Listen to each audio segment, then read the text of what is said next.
Y'all, welcome back to Kentucky Fried Wargaming, where two guys who aren't qualified to talk about anything decide to talk about a game with hard math and chance. I'm Joe. And I'm John. And today, we are coming to you with a much-awaited update, especially by me. This is my primary army, and that's for Nords. We recently, just a couple of days before we were recording this, watched the live stream where they had the discussion about what was happening, what was changing, and when that would be. And then early, they dropped the Nords and the Wadroon changes so that we could see them earlier than the other stuff, because they're really doing some foundational changes to those factions. And we thought it'd be worth sitting down and talking through what's changing and why we think that is, and just give some of our initial thoughts around the changes. As sort of an onboard to a broader discussion around how we look at rules, how we might give some tips for you to look at new rules, and then to watch us over time test our assumptions, and then come back later on down the line to see how much we were right about and how much we were just totally wrong. Yeah, I really want to make sure that we're very clear about that in this video, and that what we're discussing is sort of like a first reaction to these rules. This is not a end-all be-all review. This is not us saying what is perfect and what is great, and this is the objectively best plays, or this is the new Nords meta. This is us saying this is our take from our experience from playing this game and what we're excited to play with and what how we think things are going to pan out. And then we are going to test it. We're going to play a ton of it, and then we're going to come back to you and tell you what we were wrong about and tell you what we actually learned. Because we've experienced, at least with Conquest and with many games, there is what you think, there is what you play, and there is what happens when you've played a lot. And what you think changes that whole way through. And we really want to sort of show that over time, instead of just going, well, this is the end-all be-all of these rules. It's good, bad, internet. Enjoy. No nuance, sorry. It is only S tier or trash tier. If it is a top tier, it's garbage. I hate it, John. I hate it. No, it's just, and also maybe we could be just a touch more reasonable than that internet reactionary nonsense. I hope. I hope. But to talk about Nords, first we have to start at the basics. We got it pulled up on the screen for the people who are watching on YouTube. For people who are listening, don't worry. It will be discussed. We will say stuff in long form, but you get a little bit of both if you don't want to go pull these up. Core rules, John. Core rules. Oh. They've done the thing we suspected and changed them from the ground up. Yeah. They actually did less reworking than I thought they would. I thought they would just almost entirely rewrite the rules completely for the base army, but they didn't. They just made them better, in my opinion. They just sort of made them a little bit more intuitive. They made them a little bit more, how does one say, make a little bit more sense, right? There's a lot less that just goes, that's okay. There's a lot more about where you can play around. And the first one, the big one, is Ice, Flesh, and Blood. You ignore hindering that would normally remove your inspired when you charge through, and you take half from zonal terrain, right? Half wounds from zonal terrain. But there's a sneaky thing in here, right? Because that really hasn't changed. But the sneaky thing in here is that at the very end of the document, all the way at the end, they have a page that sort of explains, hey, this is roughly how the army plays. Here's a new player sort of page. And on top of that, it says that if this rule does not feel impactful to you, and you are not seeing it come up in your games, they directly state that you probably are not playing with enough terrain, and you might want to look at increasing how many forests you have on the table. And their suggestion is 4. And secondarily, 2 of them have to be central. Yes, which for many of you newer players, you probably are well, yeah, that makes sense. Or oh, okay. But for some people who have been playing for a while, that might seem a little odd. We've experienced a lot, in our group at least, of people going, well, 4 forests seems like a lot to have on a table. Where you're well, yeah, but it's the army rule. They're well, we shouldn't have a lot of removing, we shouldn't have a bunch of hindering. That stops impacts and stuff like that. Yeah, that's what it's supposed to do. And this is sort of Parabellum coming out and saying, we want you to have more terrain. We want terrain, it says in there, they want it to be impactful. They want terrain to impact every game you play. And so if you're a person who is setting up tables for your local group, you might want to keep note of that. This is a good thing to point towards that will help create a better standard of terrain in your setting. Yeah. I have played a number of games where people's objective, as much as possible, is to just get the terrain out of anywhere that's going to matter for their army. And I understand in the fact that, like, if you're trying to play tournament cutting edge and you think terrain will make your plan difficult and you really have, like, a really fine-tuned plan, that you're just going to say, God, I don't want to deal with it. But the game runs on adding these challenges, these hurdles, these difficulties for the two generals to try to plan around and use to their advantage to try to mitigate. So it is nice to have something to point to. If you are out there, you're playing Nords, and you do see a table that is almost barren of any meaningful terrain, to be able to point to this pack and go, hey, like, this is their intention. They don't want two forests, each of them in the far extreme corners where no one will see them. And I think one of the other biggest, like, we're not going to go super into terrain here, but I think it matters because Nords are so reliant on terrain. One of the other big problems, especially if you're a person running events or if you're a person who has, like, a shop with an escalation league, getting that terrain to be usable for a, like, stands rank and flight game can be kind of difficult because, like, you want everything to be flush on the ground. And what we're going to try to do at our shop, and something that we're going to try to do, like, in our games, is get mouse pad material, or even just, like, mouse pads and cut them out, to put underneath the physical representation of the terrain. So, like, for forest, just have a cutout the size of the forest on mousepad as mousepad that is labeled forest, and then you put it underneath your forest, and whenever a model or stands or whatever are going over it, you can remove the forest and put them on there. So you still have a thing signifying where they're at there, but it isn't interrupting the game or making it a pain to move around. That's just something that we're going to try. We're going to see if that works. That might work for you. It might not. This might just not be a problem for you. You might just get mousepad terrain and just use the mousepad terrain and not worry about the 3D representation. But we're immersive little people who just really like to see, like, little miniatures, and we're fine just having to take stuff on and off. We could just move the little tower or the little trees individually, or the little fences. I could just move them to the side. Like, we'll figure it out. But it's nice to have them there. It's a way around it. Next, this rule has changed. So before, this is a rule that if your regiment got hurt, you would, if you took a damage, you would get +1 attack characteristic. And we had talked about in the Nords faction focus that we did that just rarely is meaningful. It rarely pushes the needle in any way.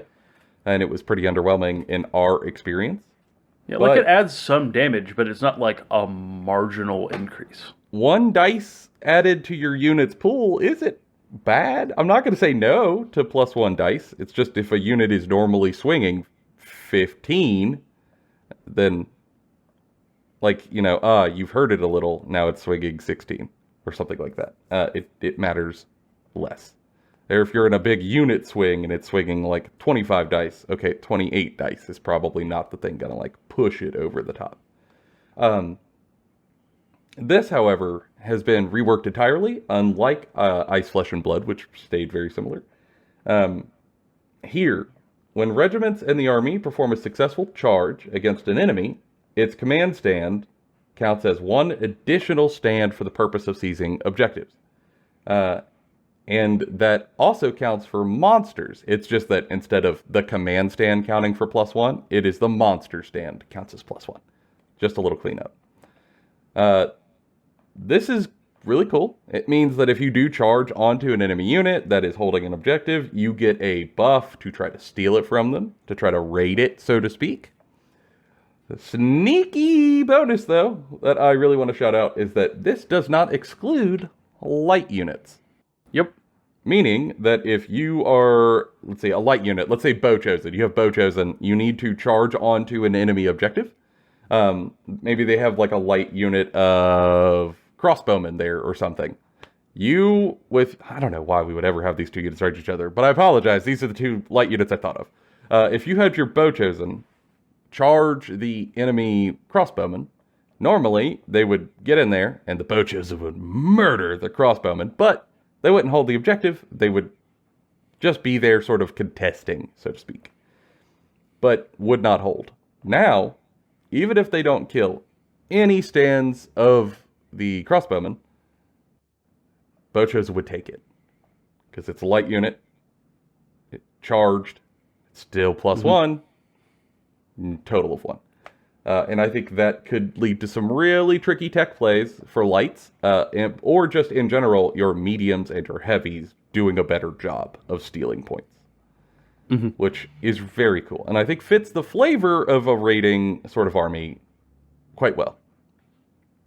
That we're here to steal from you, that feels right. Yeah, and I think that at a higher level of play, like when you're playing at higher tiers, it projects a level of power and it projects something to your opponent of like, don't be anywhere near an objective. Like what this says is be more than 2.5 inches away from every edge of an objective, or else I'm going to try to charge you and be sitting on the objective, and whether you kill the unit or not, kind of just hold that objective, which is what I care about. And it pushes the Nords' early aggression even farther. It makes them even more like, hey, I'm pressuring you.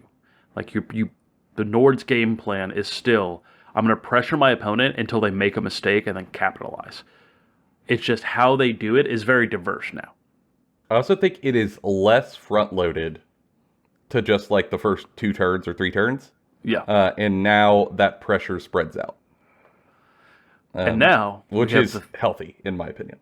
It is much healthier. And we also now have the third army rule that they get, which is when an enemy regiment is engaged by a friendly Nord unit, non-monster Nords units get +2 in their charge distance to get in the fight, and also when a Nords regiment charges an enemy unit, they get +1 resolve till the end of the round. So, this is, and as Leandros himself stated it, the Nords' identity, which is always be charging. It is your ABCs. Nords are doing the best when they are charging. They always want the charge. Because getting +1 resolve, great. Getting +2 charge distance, if something's already locked in, great. A lot of the army got more impacts or has impacts on it. Like even their baseline guys have impacts. There's a lot of impact in this army.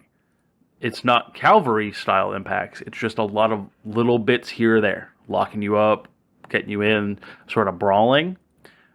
It exists now for the faction, and this is a big reason why. And we'll get into some of the supremacies later that mess with some of these, but all of this states that you want to look at the table and go, where's the terrain that most benefits me? I'm going to charge through that terrain onto my opponent, and I'm going to keep my bonuses in that terrain, and they're going to lose any bonuses to try to charge me into that terrain. And I'm going to set myself up for great trades, and if I can't get a good trade in this scenario, I'm going to gum you up so that I can hold objectives and steal them from you. So there's always a plan and a backup plan within the aggression. It's not just push you to the side of the table, beat you to death, and if I can't do that, I lose. Yeah, I think it's much healthier. And I mean, as we talked about before, this rule before was already very cool. That +2 inches to charge to like get in there when your buddy's getting jumped is just, it's helpful. It comes up every game of Nords I have ever played. I cannot recall a single time that +2 inches to charge didn't come up and matter.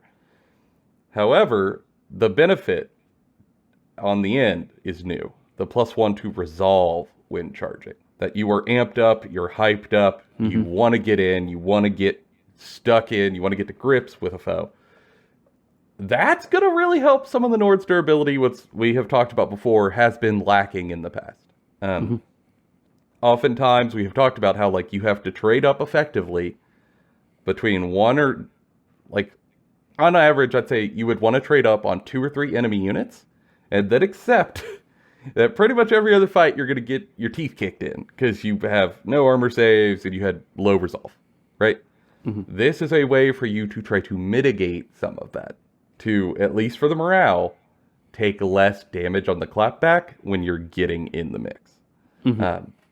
Which is cool. It is hard for me to quantify how much that is going to shift the army's playstyle, but I do think it will... I don't think it will shift it all that much. You're still going to be trying to do the same thing with the rule, but I think you will have more units left over on the table when you're done executing the plan. Yeah, which is, actually, I charge in to help a buddy. Having played a bunch of games against your Nords, I think what this really means is you'll see a lot more instances where you'll lose a stand instead of losing 2 stands. Because a lot of times you would lose a stand and then half. And this might save you a whole stand, which means more staying power. Like things like your monsters might live 2 turns instead of a turn and a half, right? Like it might take 3 units to kill a monster instead of 2 units to kill a monster. Things like that. Like this is going to be a bonus that helps on the margins. But for Nords, you can take even just like an extra stand that you have alive and leverage it to do something really cool. Because you get all these bonuses no matter how many stands charge. So if you have a single Uger charging, he gets those bonuses, which Still is great. counts. You can have a single Uger in combat with a unit, and that he still is providing the bonus to the Ice Jotnar, charging them into the side. Like, that's still really good. It counts. We take those. We take those in Nords. Okay? You can't leave the little stuff on the cutting room floor. You gotta use it. And I think we will. I do. Particularly with some of the other hero abilities that are in here. Go ahead and shout out the Cunning Gear when talking about this rule for Prophecy Unfulfilled. Cunning Gear makes this rule just say that other Nords units get the bonus. Not just infantry units. So that means Ice Jotnars could get it. Mountain Jotnars could get it. Sea Jotnars could get it. Any of the biggies can now get the rule. The Cider, Cider could get the bonus. We're talking about supremacies now. Like, we just are. And, like, we're going to say that from the top, the best improved one is the Cunning Gear. Cunning Gear went from being the one that nobody wanted, that nobody wanted to use, to now... terrible. I make an argument that he's one of the best ones now.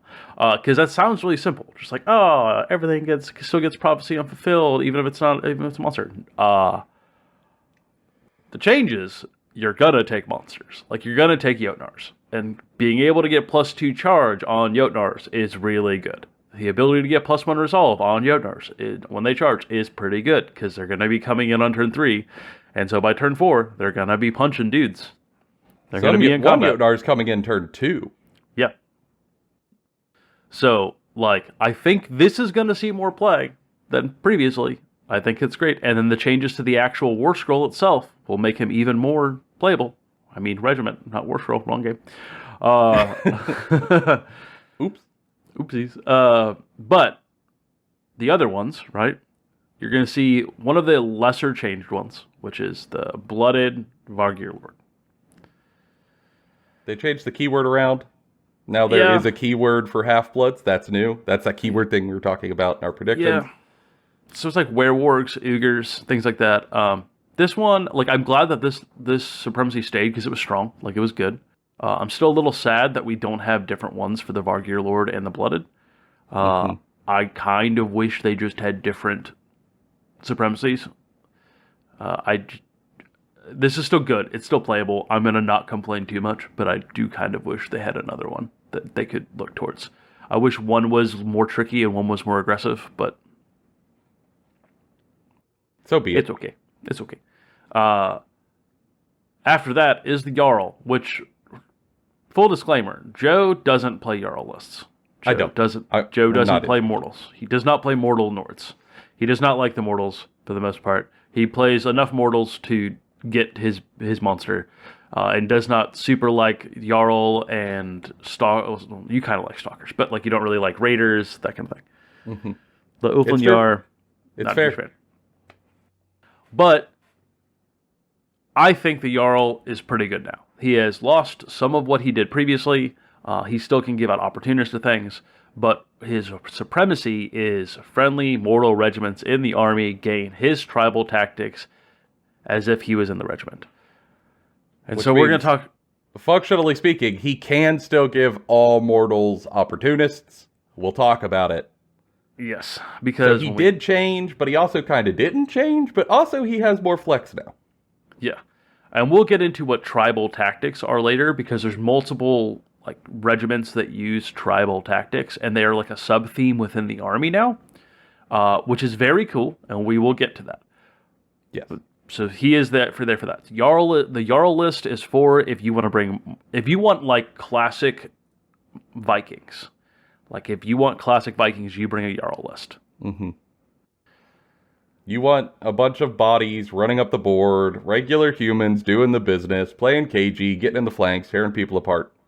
Still gonna work for you. Just, you get there a little differently. We've already gone over the Cunning Gear Supremacy, but Joe, I want you to tell me about this Shaman and the Vulva, and... You really got to enunciate that.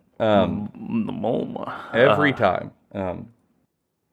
I went to order that at the GameStop, and the Game Shop. And Eric, weird. Look, you get Conquest at GameStop now? That's wild. Awesome. Yeah, I went to order this at the Game Shop, and Eric looked at me and went, "What? Man, I don't know what you want from me. It's vulva. Like I didn't name it. That's what you're gonna have to type. Okay."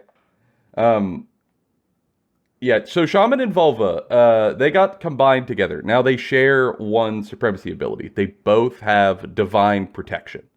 You can see it here. Divine Protection, very simple in theme. All friendly regiments in the army add +1 to their evasion characteristic. Maximum of 2. So if you're already evasion 2, this won't push you to evasion 3. It's just going to help everything else, which is cool. That was already what the Valkyrie was doing. However, in addition, friendly regiments within range of an objective zone can be the target of a friendly character stand spell casting action, regardless of the spell's range or the spellcaster's line of sight. That means that even if units on enemy objectives are across the board, doesn't matter, you can still buff them. And there are some cool buffs in the spells. From the Vulva, the one I think of is you could give them Blessed, even across the table, to help them hold. Or from the Shaman, you could give them another +1 evasion, should you be so inclined, which could be pretty tricky. So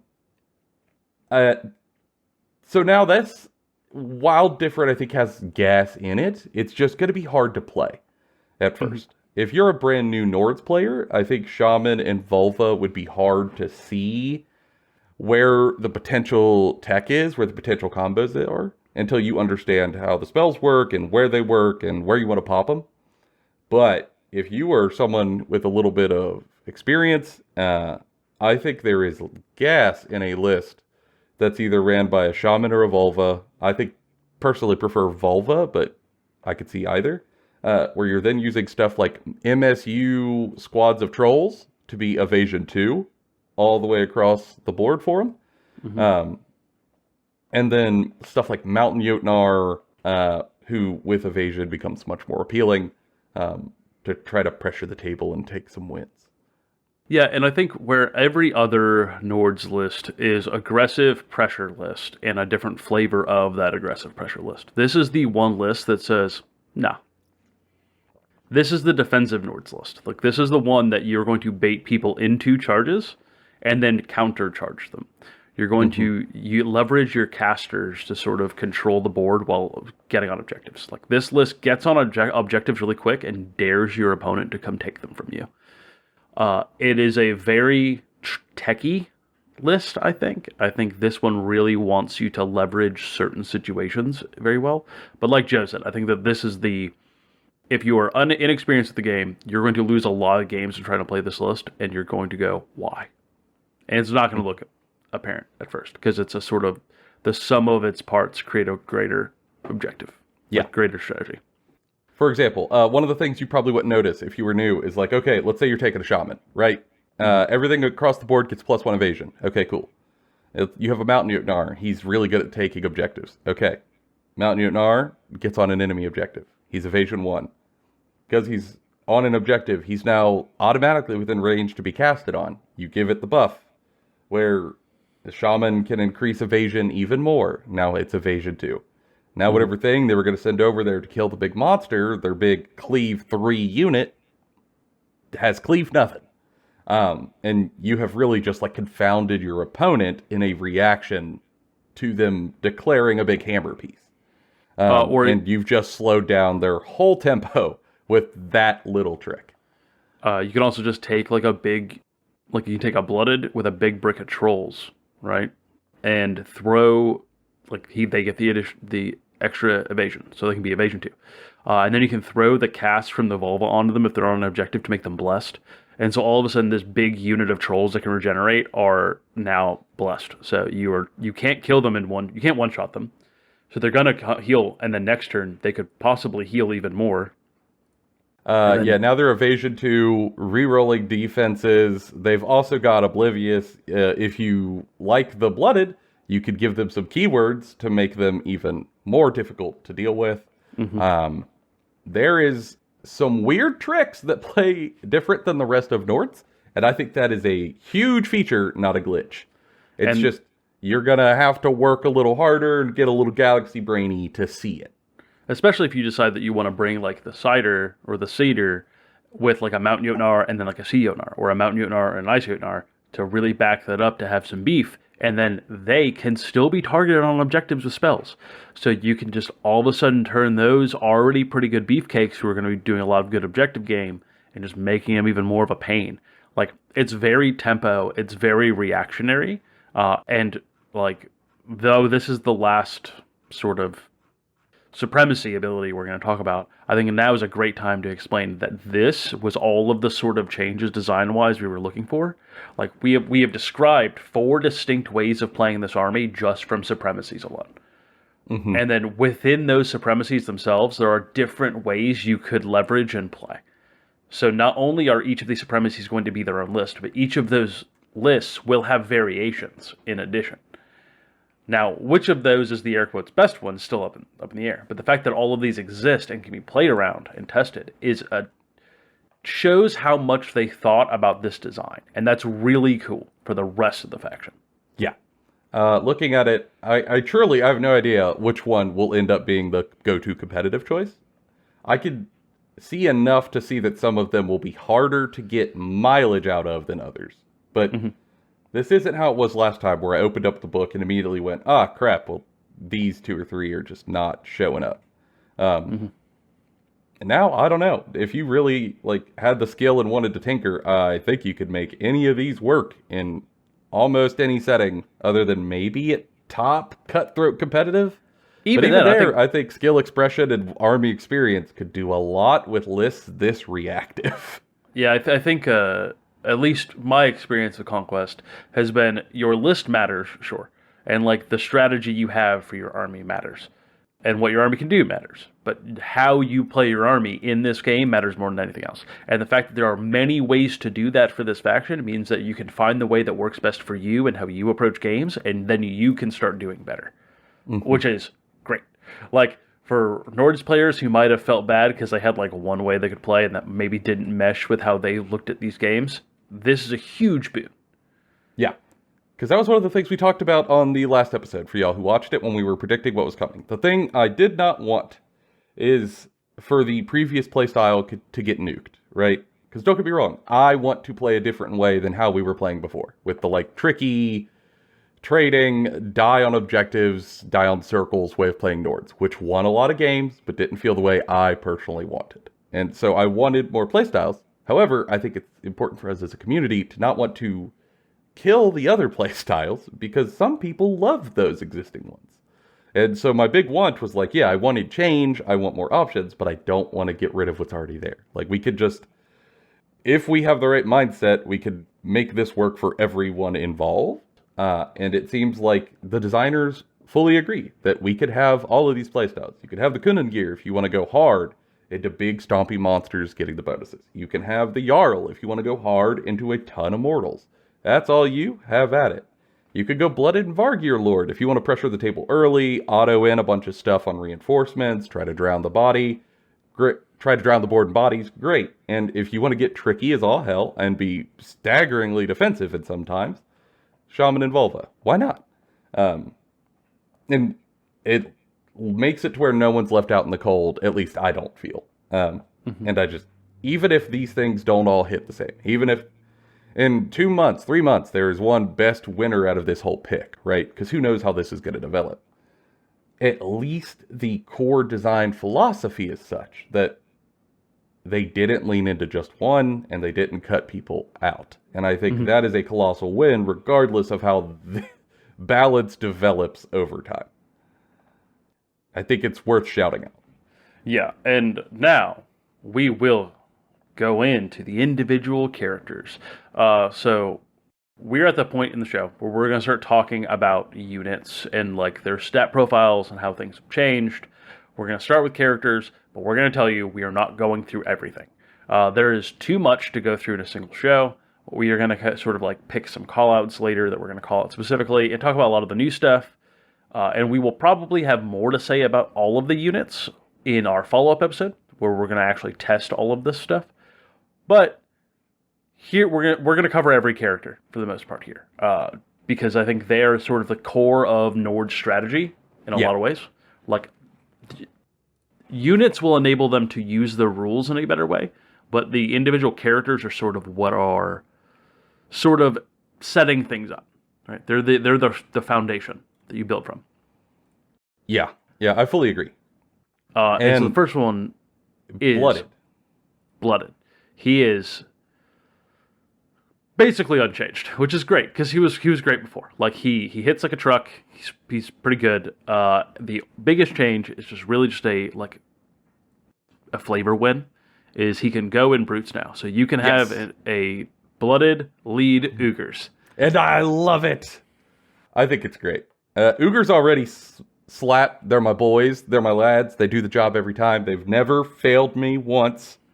In Blooded in Ogres only makes that better, is my initial take. That's my guess. And a lot of my thoughts I'm not going to stand on a hill for, but I think this one is pretty good, that Blooded in Ogres could wreck face. I think Blooded in a brick of Ogres might actually be good in the Volva list.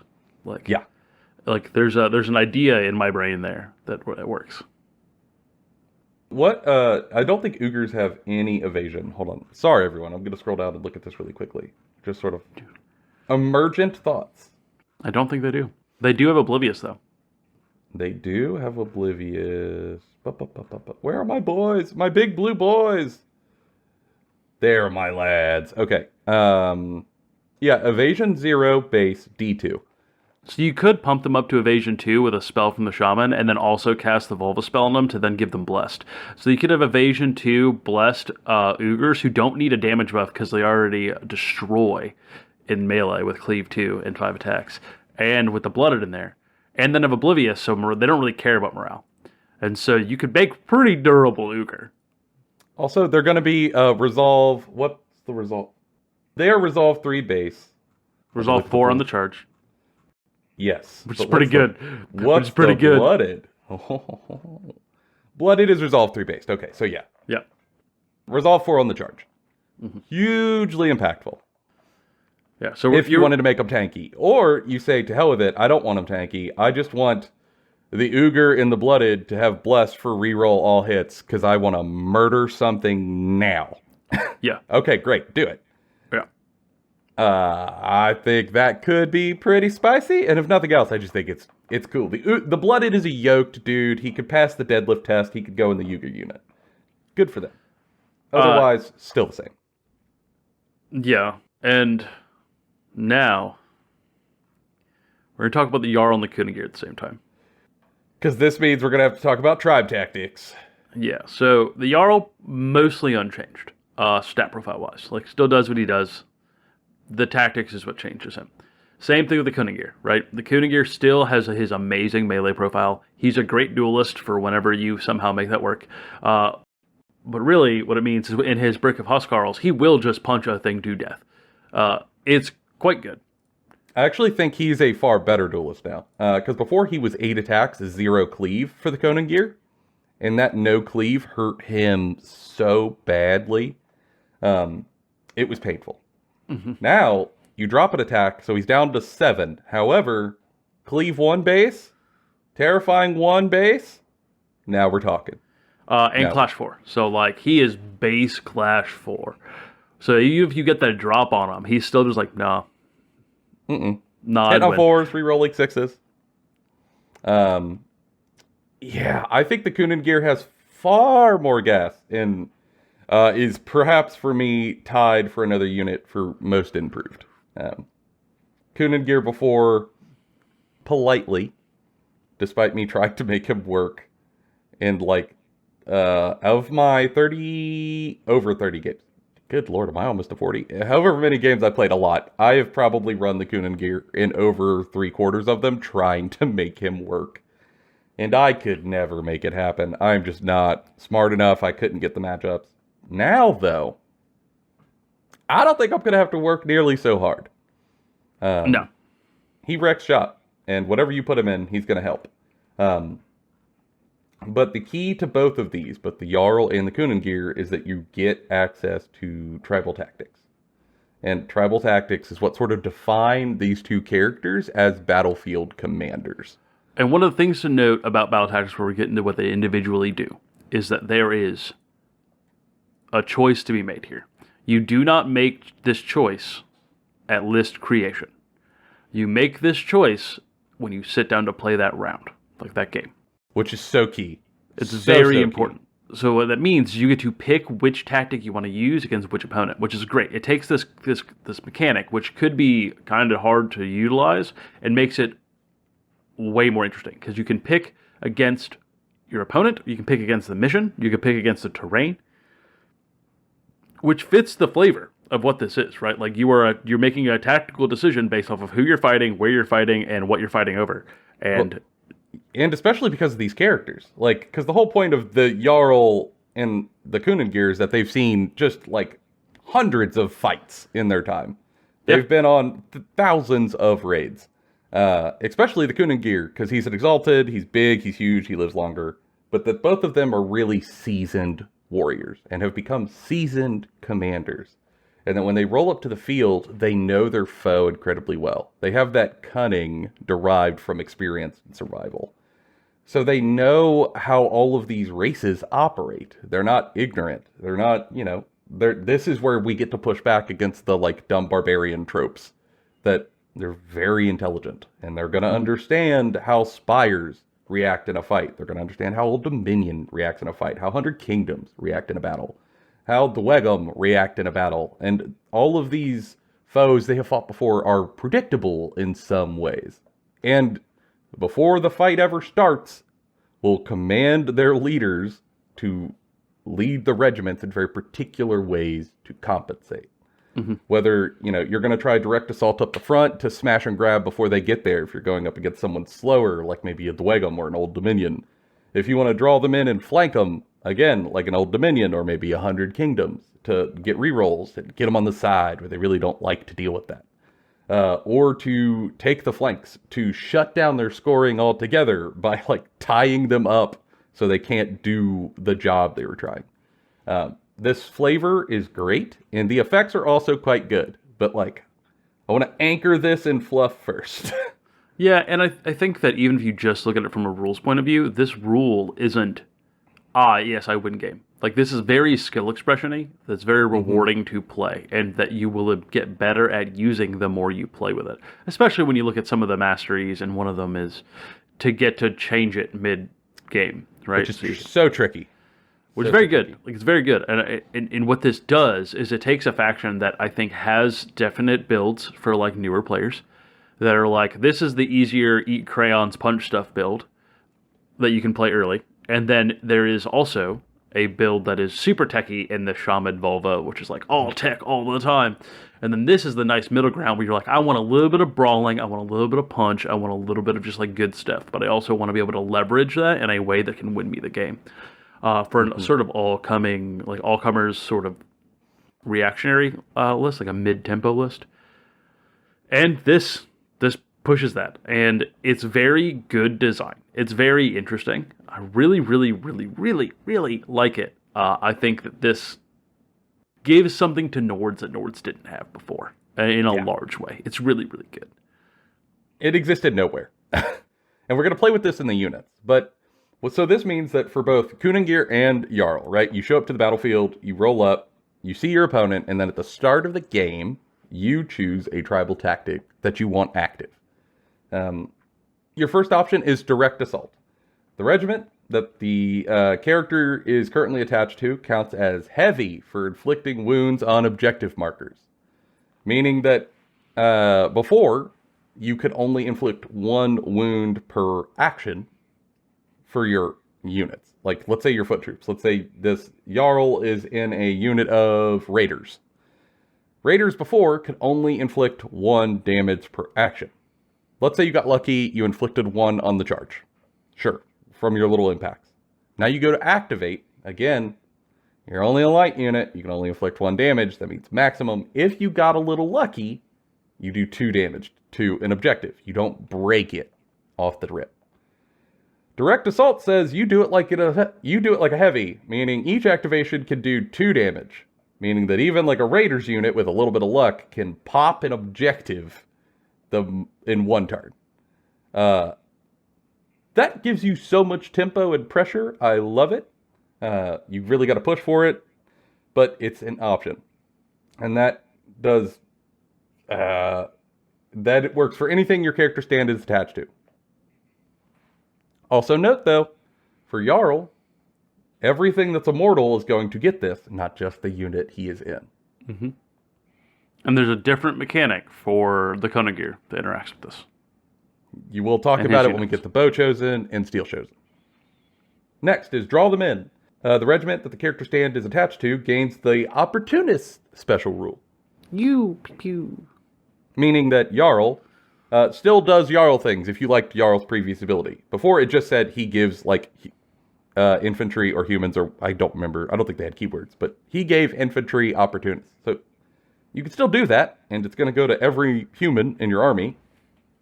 It's just now you have more options, is what we were alluding to earlier. And the next is take the flanks.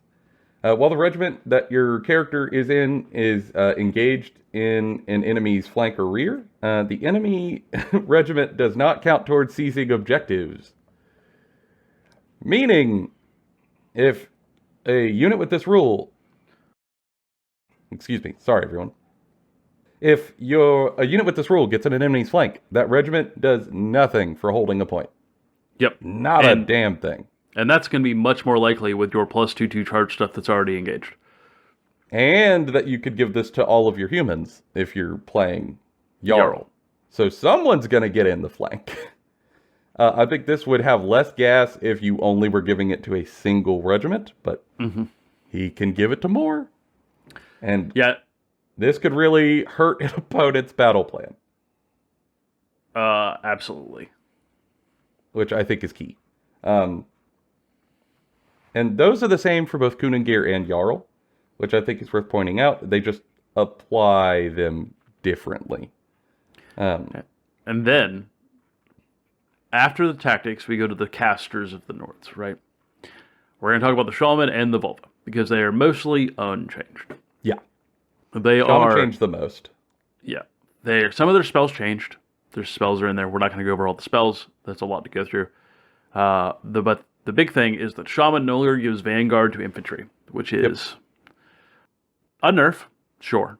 But I think the rest of what he is getting in the update from the rest of the faction sort of makes up for it. The faction's already fast. They don't need to be faster.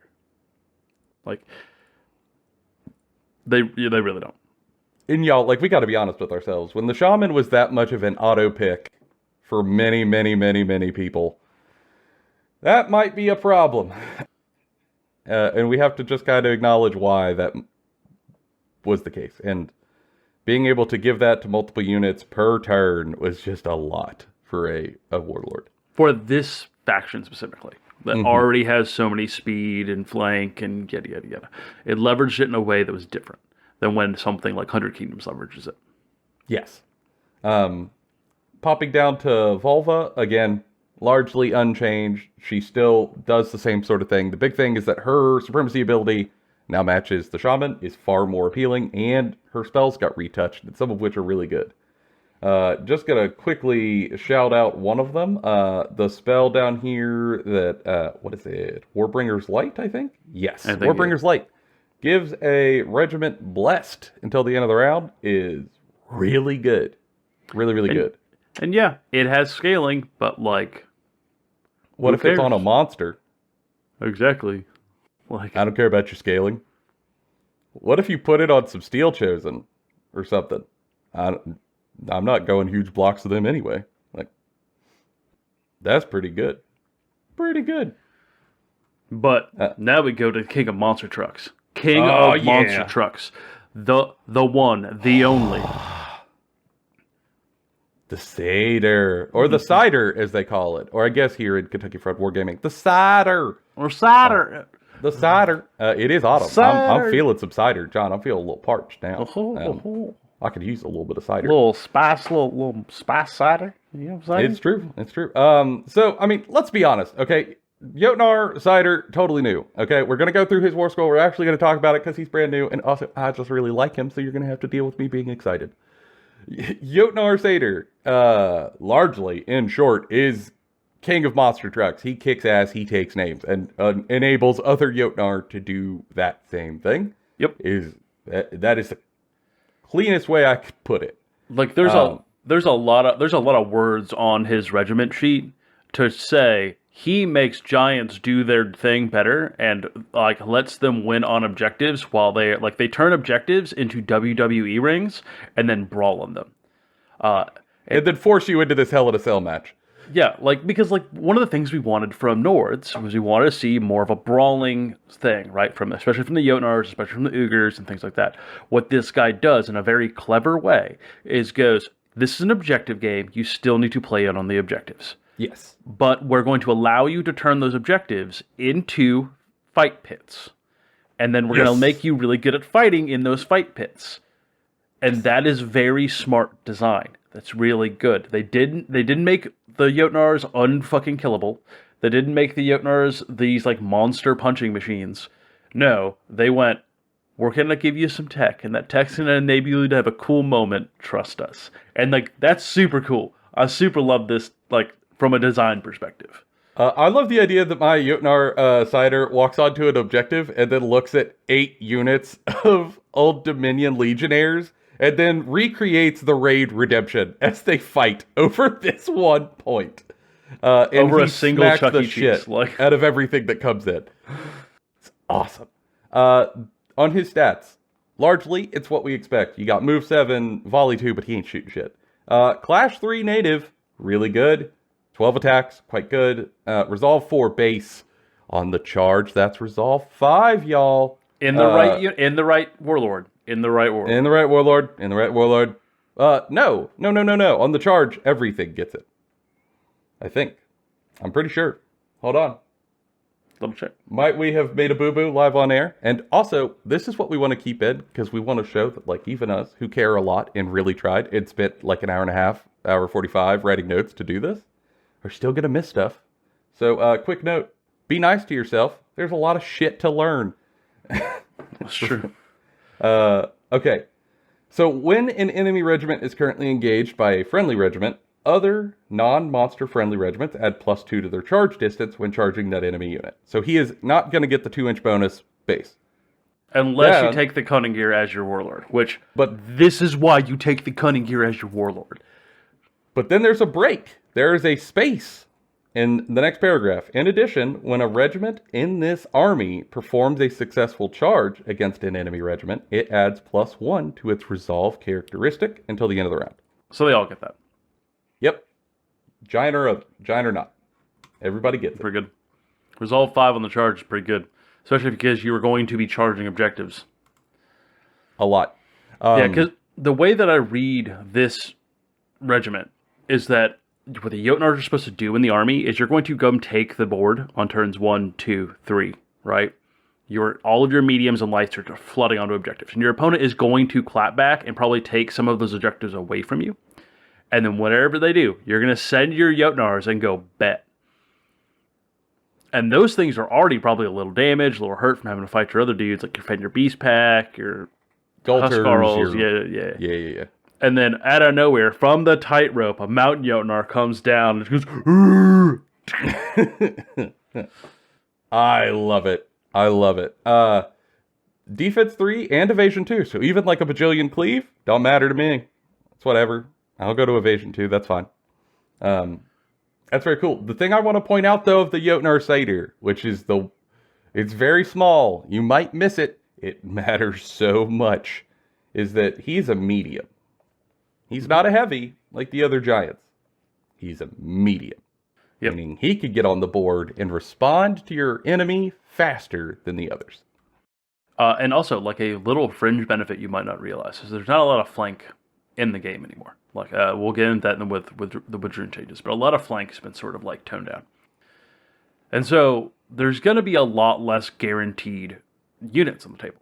And so you can, but him being a medium means that's another thing you can roll for on turn 2. So even if you don't choose him to come on, you get another dice roll to see the stuff that you want to come on. So even if you don't want him to come on, you can still roll that die and see how many things you can get. Yeah. It's very cool. Special rules. We're walking Cleave 2. We're walking Fearless. We're walking Hardened 1. We're walking Impact 6, Tenacious 1, and Terrifying 1. Again, he's here to holler brawl, is basically what all that stuff says. He's got a little bit of extra toughness for the AP trying to get through to him before they force him onto his evasion. He's got the impacts to make getting in there a little more hurtful for everyone involved. Fearless, so he doesn't get shut down through like enemy ability shenanigans. And then Terrifying and Tenacious make it to where he fails less resolve and makes you fail more. Because he's just huge. Now we're going to get into the wall of text. I'm not going to read these wall of text word for word because it's a lot, but I am going to summarize. Number 1, you're going to find that he buffs all Jotnars in range of an objective and gives them Fearless as well. Which is very cool. Again, helps your Jotnars not get shut down with enemy leadership shenanigans. Yeah, if you're a Resolve 4 or Resolve 5 on the charge Jotnar into something, then they go, I'm terrifying too. You go, I don't care. Bonk. Well, we'll see how wild card, we haven't seen the core rules changes, we'll see how Fearless works, but I suspect it's something like that. Also, secondarily, he turns off rules that would make Jotnars not score. Just for him being there. So if there's a rule from Dwagum or whatever that says, Jotnar, you don't get this objective, I turn off your scoring from this spell. No, you don't. No, you don't. Jotnar's still scoring anyway, which is very, very cool. Next, you'll see that Jotnars charging near him hit much harder. He gives them +2 to their impact and then +1 brutal impact, which is real good, including himself, which means he's actually impact 8 and brutal 1, which not shaking a stick at. That's intimidating, but in a really fun way. And then lastly, a lot of what the rules say is that he is a hero, but he can't be your warlord. He can lead a warband, but he is not going to be your general. Yes. You'll see this in the Woodrune stuff as well. They've done some of that in there. I think this is a new thing that they're trying to do. They may have done it in other places, but this is the first time I'm sort of seeing it a little bit more purposefully, where they want certain characters to sort of be like sub-heroes. Yes. Like, this is not the core of your list. This is clearly a sub-hero, which I think is interesting. And a big key is he can take upgrades. And some of them upgrades on this particular chassis could be pretty cool. We'll talk about them more in a minute. And then down here, you're just going to have to make a choice between whether you want him to have an axe or a spear. I suspect spear's going to be real good. I'm going to start using him with the spear because I think he's going to have a lot of value to not letting enemy regiments take objectives from him, to just like really anchor your pressure in your forward plan. However, axe is also great that he just shatters objectives like no one else is there. And I think it's important to note that too that this is a shared profile with city states, and so like that choice I think changes depending on what faction you're playing. Like if you're playing city states, you probably want the axe, I would think. If you are playing Nords, I think you want the spear, in my opinion, at least. Because I think there are, I mean, as we talked about, one of the tribal abilities is to do damage to objectives like you're a heavy. Yep. So I think other stuff in your army are just going to have access to doing objective damage. That's my guess. We'll see. So it makes me think spear. Spear very good. Especially if I'm trying to force hell in a cell. Spear says, I've touched the objective. You either have to leave it and give up, or you've got to send a lot of dudes. Take your pick. That's my guess. But overall, Satyr, very cool. Mine's already on pre-order. I can't wait for him to get here so I can start testing the hell out of it. And I'm going to push just an obscene amount of Jotnars into my list, and we'll see what happens. I mean, you have 2 mountain Jotnars, a nice Jotnar. You're going to have this Jotnar. I don't have a sea Jotnar. Looks like you should be getting a sea Jotnar. We'll see what Christmas looks like for me. But yeah, overall, Jotnar Cider, I think, has gas, and I want to test it. And again, some of the stuff, I'm like, I could be wrong on this. Like, maybe Axe is better, or whatever. But I think whether or not the Satyr is decent, not up for debate.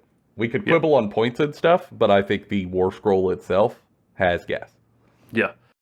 And now we're going to shift away from units for a second to talk about upgrades. And namely, we're not going to be talking about all of the upgrades. So a couple of things that we want to address here is that this is a preliminary conversation about what we think is good or what we think is bad. Upgrades historically, at least in our experience in playing this game, matter less than your unit choices. They just sort of take your already existing strategy and leverage it into a more like niche way, or is a thing you use to fill out points at the end of a list. Mm-hmm. And so they're normally not a thing that you build your whole army around, in my opinion and in my experience. This is sometimes untrue. I think an example is the previous rules for Rodrune that allowed you to have like 5 activation, theoretically, slingers is like a series of like mastery and like relics that you could put on here. That is great. Like, that's wonderful. We don't have enough experience with it yet to give any sort of thing beyond what you're going to read yourself, right? So we are going to come back and talk about these after testing a bunch of them in different games to see what works, what doesn't work, what did you actually end up taking in lists because the points allowed, what was just a little too expensive, you couldn't squeeze it in there. That sort of thing matters whenever you're talking about these things because they're a little bit more of a minutia part of building a list for Conquest. The thing I've always been told by like veterans and people in the community is like, why would you spend points on upgrades? Just buy more bodies. Bodies are always better. And I see where they get that. And I don't even disagree with a lot of the ones that were there previously. But look, some of these have enough tricks in them that I think they could be worth taking, not just secondarily. It's just, are they worth taking if taking that means you'd lose a unit? Or a stand. Yeah. I don't know. I gotta see. I'm not nearly experienced enough to make the call, because some of these are more impactful, at least in my first glance, than previous upgrades. Yes. I will say a lot of these have a lot less do this except when, it's just do this. Yes. Which I think is a cleaner design, which is just the effect itself might be a little bit lesser, theoretically, but you don't got to think about all the other times where it doesn't work. It always works. It just does the niche that it works the best in come up often enough. Yeah. One of the ones, for example, that I think is much improved that might have a little more gas in it, just like to show an example. Tai Yokul, the Reinhardt, is an armor. This regiment, the character stand... The regiment that the character stand is attached to gains Tenacious +1. Maximum of Tenacious 2. Depending on the unit you're in, that Tenacious +1 could do an incredible amount of work. Especially if you're trying to lean into it. let's talk about maybe the troll idea that John and I were discussing Yep. earlier. That you're trying to do a big blooded blob of trolls as a tar pit. This upgrade on that tar pit, because of that strategy, might be well worth it every time. Truly, I could see that being really frustrating for an opponent, especially combined with Oblivious. Or having like a Jarl list, and you want a Jarl inside of Raiders, like a big brick of Raiders for some reason, and you wanted to give them Tenacious 2 instead of Tenacious 1. Like, that's pretty good. Do I think that that means you're going to take it every time? No, hell no. But do I think that in those lists with those strategies, are you going to be willing to spend the 25 points to get this? For me, yes, I'd find the 25 points because I want the trolls to last longer because they're my tar pit. So there's going to be a lot of situations like that because these are more impactful that I think you will find niche uses. And if you are someone playing against Nords, you are going to find people who come out the woodwork with weird stuff out of these upgrade lists that do some crazy shit you did not expect. And if that does end up being the case, that's awesome. And I love that. I love the idea of these upgrades being more impactful, being more flavorful, being tied into the core of your strategy, and being worth taking, depending on what you're trying to sort of bolster, rather than just being either auto picks or terrible trash tier, just buy more bodies. I hope that's how these pan out, but we cannot call it yet. Cannot call. Although I will say, after all this talking about it, we're going to have to try that troll tar pit list and see how that goes. There's multiple lists we're going to try, and you know that. Well, for both of us. Because I play with Rune, he plays Nords. If you've been listening to the show for a while, you know this. This is perfect for us. We're going to spend the next month beating each other. It's gonna be Everyone great. get out of the way. It's only Conquest time. Job, I quit. Mortgage, who cares? Conquest. Just Conquest. Now, we're going to go to our final leg of our little adventure into the frozen North Nordlands. Woo! We are going to call out some specific units that we're going to talk about that got changes and how it impacts with the rest of the changes. We'll say with Nords, a lot of this, the units are mostly getting changes because their core stuff changed. Yeah. There's a few units that got some pretty hefty changes, but there's not a ton, right? A lot of this is small. It's still Conquest, so a lot of the changes are incremental. And they are probably going to iterate on these changes in the future, too, even more so, specifically when it comes to regiments and regiment stats. So, there's a lot less to talk here than I did the rest. So we will not be spending another hour talking about just units. Every unit in the thing. Hallelujah. But I do want to pick out some that I just think are cool or emblematic or like I think are impactful. And so I think one of the first ones we have to talk about is Bow Chosen, right? And Joe has it listed down here that Bow Chosen and Steel Chosen on the same line. But I'm going to tell you, these are two separate lines. Because I made a realization as we were talking about, and that is, previously, there used to be a list where you could take Bow Chosen and a Jarl list to give them Opportunist, and then shoot them into the sides of things and go, wow, that's super good. And it is super good. I got obliterated by it by an excellent opponent named Peter in a tournament. And it was my first time looking at what happens when you're staring down quite a few units of Bow Chosen, and it was great. But you can do that with the Cunning Gear now. You can. You can just bring Bow Chosen that get Opportunist through the Cunning Gear, and then still take out the Giants. So it doesn't have to be your whole strategy. One unit of Bow Chosen with Opportunist is pretty terrifying, right? That doesn't need a lot of support. It's pretty functional. It's 210 points there. And even without skewing, I think 2 units of Bow Chosen with Opportunists would do a lot of work. Mm-hmm. Kunigir doesn't have to go in them because War Brethren got added to their War Scroll. And this is the real big point out, is War Brethren does what the Jarl's Supremacy does, but for Bow Chosen. That if they're on the board, they get their character's tribal tactic, even if the character's not in their unit. So you don't have to try to take like a Kuningir, who's a very huge melee hero, and crush him and squeeze him and get him into a big ranged unit and not get buffs. They're just going to get it otherwise.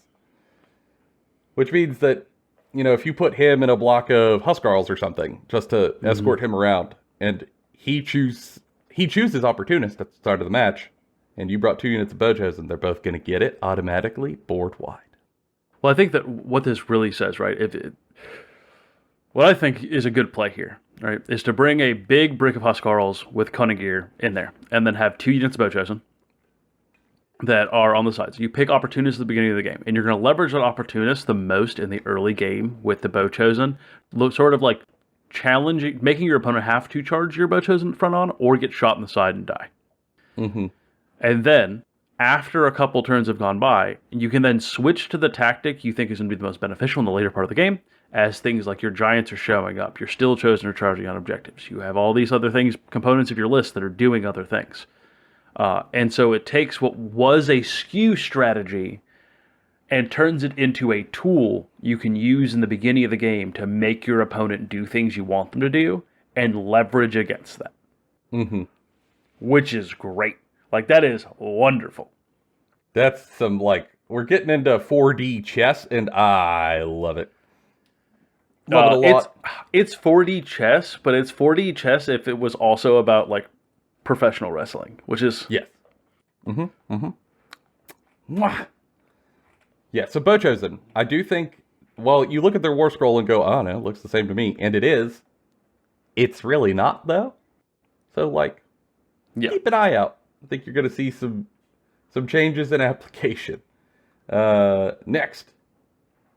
Well, I guess I will hop down to Steel Chosen real quick because we're talking about Chosen. I'm going to have to scroll back up. How rude. So, Steel Chosen. New unit added. I'm very excited for it. I want them on the table badly. I think I'm just realizing that I'm really here for, like, the Exalted, the Half-Bloods, and the, like, Jotnar keywords. Like, everything within that is very cool. Steel Chosen. This is the first time we're really seeing their actual War Scroll. Everything else was, like, playtest rules, and they were not going to survive first contact with the enemy. So what we get is we get movement 6, so they've got good move.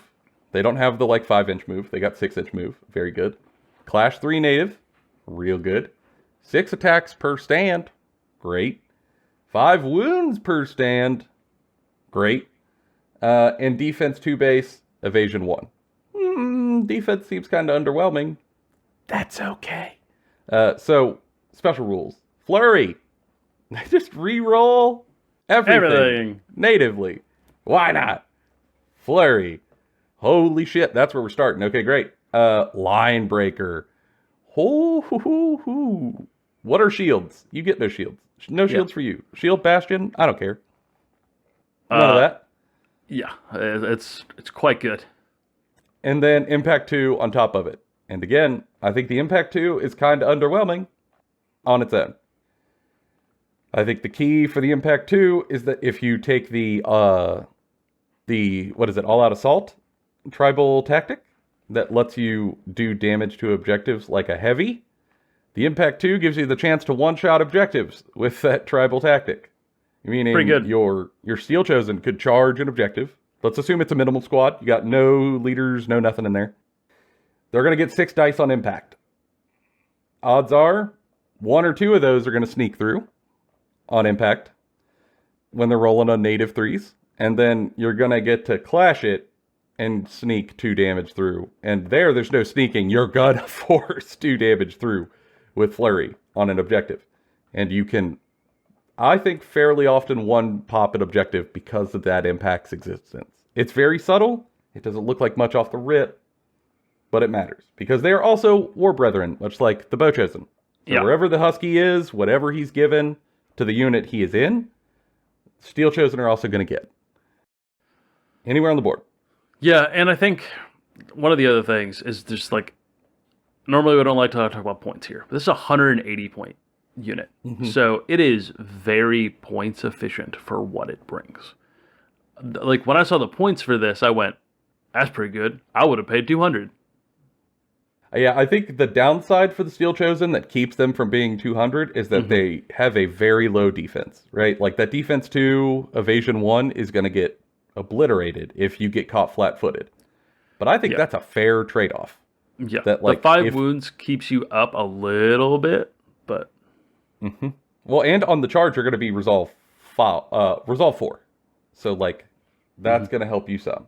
But I think the downside of the Steel Chosen largely is that, you know, if your opponent catches you out of position with them, you're probably going to see a lot of them fall over.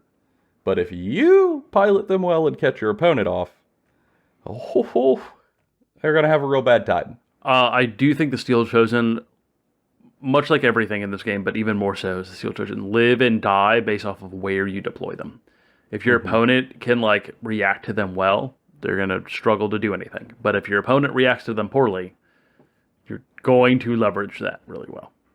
Yeah, if your opponent puts down their Praetorian Guard brick for Old Dominion, for example, first, and then you get to counter deploy them with the Steel Chosen and hit them in the front, or God forbid in the flank, I think that unit just cries. Because this got its matchup it wants. So just be careful. Treat it as a valuable placement. But I think Steel Chosen, very, very cool. And I'm going to put one unit in my lists really often. Now, we're going to go to another unit that previously came out and we were very excited about, but we never saw play and did not talk about very much at all because of Bloodlust. And Bloodlust is now gone. It's gone forever, and who we're talking about is Werewolves. Bloodlust was a thing that made this unit on the face unplayable. Because Bloodlust is an old mechanic that used to make it where you could not control this unit reliably to be able to do what you wanted to do. And it was fragile, so it was a bad combination of a fragile unit that you couldn't guarantee your ability to control. And so they would sometimes do stuff and sometimes just die. And the secondary thing, which they still struggle with a little bit, is that they are a light, fast skirmishing unit in a army full of light skirmish fast units. Mm-hmm. And so their niche is already saturated in the army. So what do they do? Well, now I think that what they do is they are the light unit that will gum up your opponent's plans, mostly with move and charge. Your clash is interesting when you can get there, when you can get it, but most of the time, I think moving and charging early games onto objectives to leverage being able to hold objectives as lights, or to lock stuff up to start giving bonuses to your other things, is where Werewolves are going to really shine. Because they're lights, and that's the only way they'll be able to score. Mm-hmm. And on top of that, this army has an okay amount of lights already. Like Bow Chosen are lights, these are lights, so they're fighting for that. But that, where everything else does damage and then also a thing, this is purely just move. Because move 7 is really good. On turn 1? Oh, yeah. Yeah. Yeah, move 7 is always good, but on turn 1, it is even better. Yeah, and so essentially you're moving 14 inches on turn 1. And then you're looking at your opponent and saying, if you get anywhere near an objective in which I can go 14 plus d6 inches and lock in with you and have my command stand still sitting on an objective, I'm scoring and you're not. Yep. And previously, they were more fragile, so that the prospect of doing that meant that they were going to die immediately. And that is no longer the case because they have wounds 5. And now plus 1 wound is surprisingly enough to keep them there. Also, they're going to get plus 1 resolve on the charge, which also secondarily increases their durability, making them less glass than they were before. Yeah. Which is helpful. And they still have regen 3, so if you don't one-shot them, which you're less likely to one-shot them, they're going to come back and continue being a nuisance. And really, their job isn't to do a ton of damage. Their job is to lock you up, give bonuses to the rest of your army, score as much as they can, and sort of just be a pain. Yeah, they also got more impact. They were impact 1 before, which was really underwhelming. Now it's impact 3 per stand, really nice. And they dropped Fearsome for Terrifying, which is, in my opinion, just like straight upgrade, right? Mm-hmm. I would take that trade every day of the week. And I do think it means they now have at least some sort of role. This is one, though, where I look at it and go, I don't know if it's going to make it into lists really regularly now. I think there is some use there. I think there is some gas. But I don't know if it's going to be adopted widely because of that 170-point cost. But I am very interested to find out over the next couple of months. Because I could very much see, like, if I was doing a Vargear Lord warband, putting this unit in my army. Yep. With Flurry. Now it's, because normally it's Clash 2. Now on the charge, it's going to be Clash 3 with Flurry. Okay. Now we're talking. We'll see. I'm going to test it, because I've had a unit of 3 built and standing over there looking at me ready to be painted since they released. But I just have not had any urge to put them on the table with their old rule set. Now, though, you can bet that they're going to get tried. No question. Next is another, what they're calling Half-Bloods unit. The Galter Beast Pack, which is brand new. Big Pig! Big Pigs! And I do think Big Pigs are quite interesting. Big Pigs largely are what you expect. They are a meat missile, a bacon bomb, if you will. Meat Missile is the name of my new band. Yes. Meat Missile is the name of my new OnlyFans. Our OnlyFans, brother. That's the bacon bomb. So, Meat Missiles, the Galter Beast Pack, are what you'd expect. They're going to move 6, despite being kind of chunky, which is cool. They really get it going. Clash 3 native, which is going to be real helpful when we start talking about impact stuff. 5 attacks apiece, which is lower than some of the others. I promise you won't miss that extra attack. 4 wounds apiece, so they are a little less durable, but resolve 3. But we know on a charge that that's resolve 4. Defense good. 3 base. Yeah. And evasion 1. So they do have some evasion on the kit somewhere. Here's where the key matters, though. They have Brutal Impact 1. They have Line Breaker. They've got Trample 2. They've got Irregular, but the real key is they've got Impact 3. So a unit of 3 is going to be doing 3, 6, 9 impacts at Brutal 1 with Line Breaker, popping off tramples. 6 trample at the end of that activation, so you don't have to clash to do pretty decent amount of damage. You can just move charge a thing, lock it up, do some damage, and then just look at your opponent and go, your turn. Depending on what you activate in your command stack next, I might just charge this unit again with a different unit. Beat it to death. Especially because whatever comes in after it gets +2 to its charge. So it would be very helpful.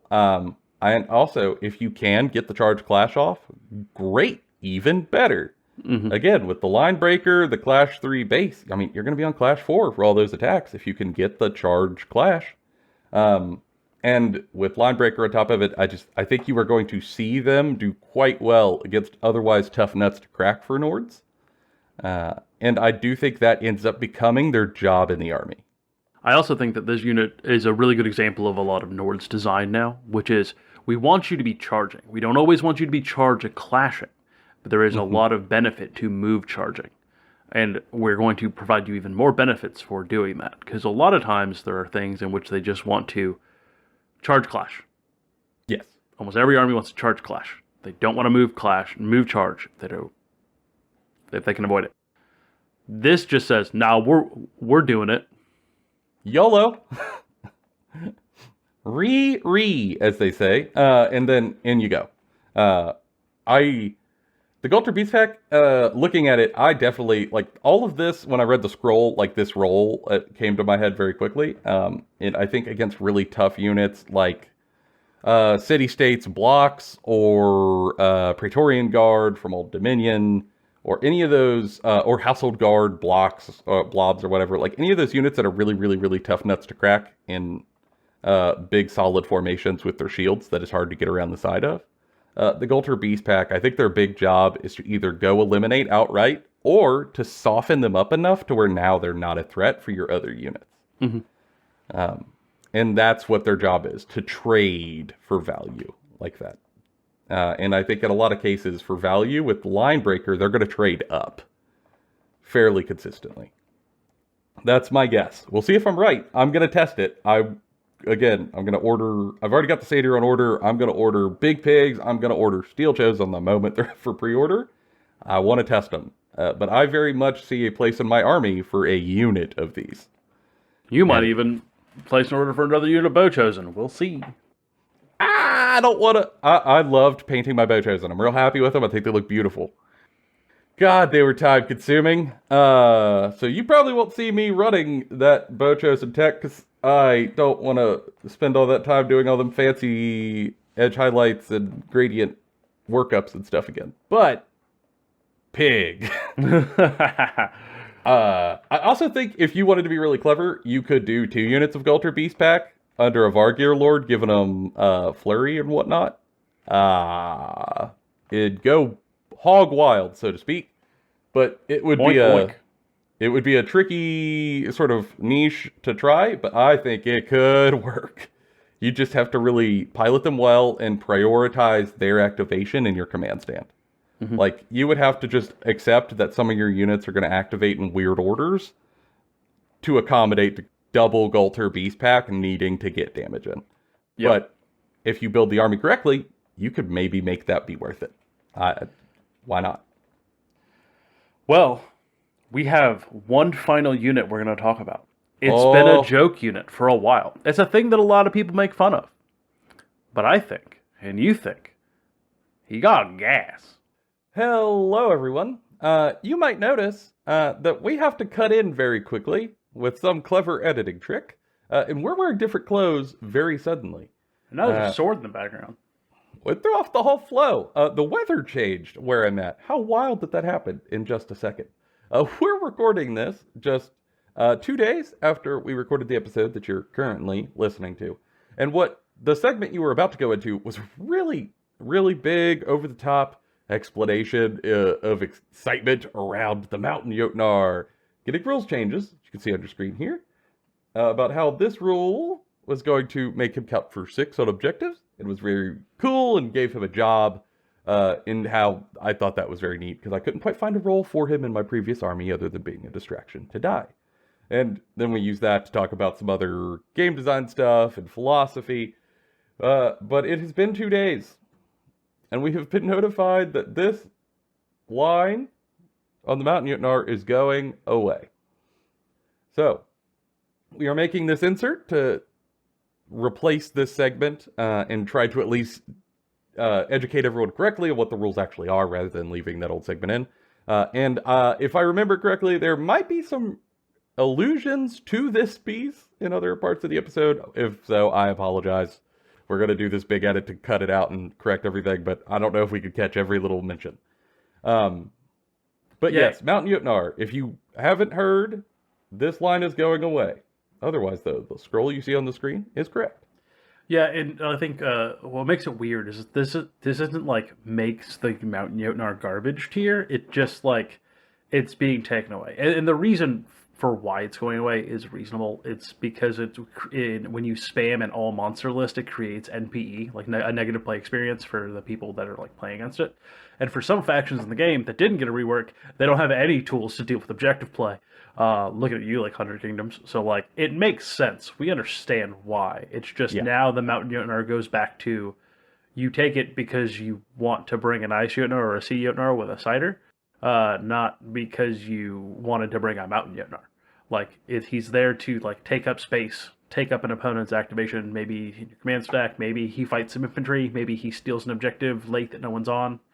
But, like, he isn't going to, like, sort of take the day for you in a cool moment, generally. Because he's a little tougher now than he was before, with 2 wounds and hardened 1, but, like, he's still doing fundamentally the same thing now. It's not different. Yeah. I mean, we get 2 extra wounds, which ain't nothing. Hardened 1, it ain't nothing. The Mountain Jotnar in its previous iteration at 190 points, I used a lot. I mean, I've played a lot of games of Nords. 90% of those probably had a Mountain Jotnar in them.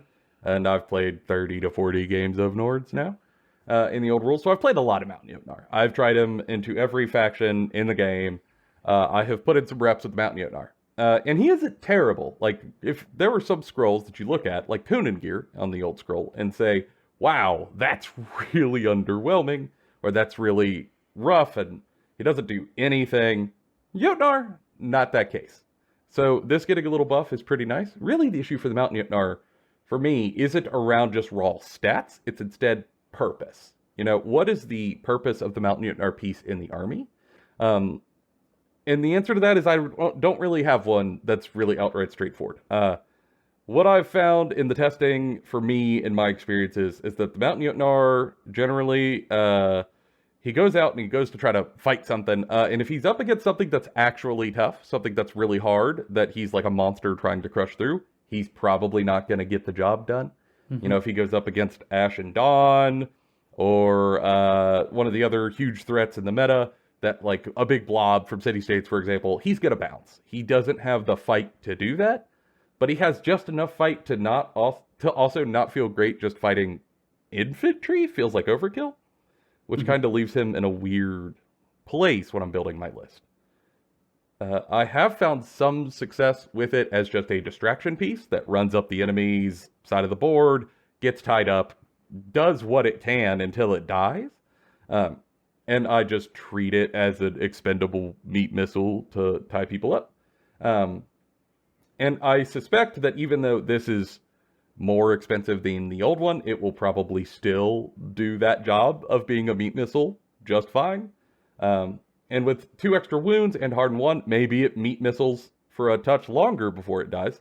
Although missile implies it like kills a bunch of stuff, but like a it's like a meat wall. Yes, a mobile wall. Yeah. And I suspect it might do that just a touch better, but I don't think it's going to change playstyles the ways we were thinking for the C's objective zones. But largely, y'all, some of you out there might be Nords players who are like, oh, no, I'm real angry that the Mountain Jotnar, now it don't have that rule no more. It's garbage. And I need you to understand, it doesn't matter. Doesn't matter. You're gonna bring him anyways. Yeah, you're gonna bring him anyway. I'm gonna be honest. This war scroll could say that like on a 2-up, you shit yourself on your side of the table, and it wouldn't matter. You're gonna take him because you have to take him to bring a satyr, and you're gonna bring a satyr every time if you want to play big stompies. So the fact that maybe the Jotnar is underwhelming, even with the rules being taken away, hold up, Seabiscuit. It's probably not all that bad. And to be honest, there's lots of other factions that if they caught the Mountain Jotnar would be probably pretty happy with it. So, like, it's really not that big of a deal. Play with it, like, because, like, we have yet to get in a ton of practice games with the new rework. So we're going to see how it works. We might come back and be like, oh, Mountain Jotnar, MVP. That 2 wounds, just what he needed. We'll see. Probably not, but we'll see. But I just want to preempt. Exist. Like Hardened 1, he unlocked the secret tech. But I want to correct stuff. It's the Rock Lee moment for the Mountain Jotnar. He's just standing on a rock and he drops the weights and it slams down and just goes hardened 1. And Hardened 1. Yeah, get him! And then he loses that fight, much like Rock Lee did to Gara. I'm never over it, never ever. But I just want to correct things and also preempt some crappiness that I know is going to bubble up in response. Because I've been here before. Not my first time seeing a unit get brought back into alignment due to a balance concern. Not my first time seeing some minority community reaction. So I'm just preempting it. And now we'll send you back to our normally clothed selves when we now look how we did before. Anyways, have a good time with the rest of the episode. And I think like we will discuss it in a later episode. When the full rules get released on Monday, and we're going to go through those, and we'll have an episode talking about all those. But I think all of this points towards a very interesting place that the meta in general will be going to. And I think that ultimately, if these designs are any indication of where they are looking towards the future, I think the game is sort of changing in into a more interesting fighty way, and less of a turbo rocket tag trade game. Yeah, that's my hope, and I love that. I want the rocket tag to go down. I want some of these fights to last a minute, and I just think that that's a really cool way. And I am. If this is what they're doing for Nords, I'm really interested to see what they're doing for Wadroon and to crack into that. I'm also really excited to see what they're going to do to 100 Kingdoms in January or whenever that release drops. to see them get overhauled in a similar way to kind of resolve some of the pain points with some of these older armies. It's very hopeful. It gives me a lot of hope for the game. And I think their headspace is in a good place. And I want to see more of that and give them kudos where it is. And you will see from us in the future, circle back to talk about whether we were terribly, terribly wrong on our thoughts, whether we were right, or whether we even missed some stuff. And hopefully that's interesting to all of y'all. And if you are patiently waiting for Wadroon, it will be next week. And if you are frothing at the mouth for Nords, feel free to leave a comment. Tell us what you're planning on bringing, what your list's looking like, what you're liking. Give us the examples of what you're playing with, because by the time you're seeing this, you've probably already had the rules and might have already gotten a game in. Truly, we like to hear from everyone about what they're playing, what they're experiencing, what they're seeing, because really our meta is just our meta. It's not the end-all be-all. So we like to see what other people are getting as well, so we can sort of have better opinions and perspectives ourselves, because we talk about this on the internet. People watch it. They then quote us, yell at us. I appreciate that. Me too. And it's worth doing. We will be cooking up more stuff back here. Just give us a minute. We were going to try to cram the Nords and the Wadroon into one episode, but we've spent an hour and a half. Yeah, I don't think it's talking about the Nords. Our editor would kill us if we talked about had a 3-hour-long episode talking about two factions. We're instead just going to do 2 episodes. So, it was in suggestion to put them together, and I'm like, I don't think you want that. So we're going to split them. You'll see it real soon, though. Just give us 7 days. For now, though, that has been all of our opinions. Bonafide and Kentucky Fried. We'll see y'all in the next one.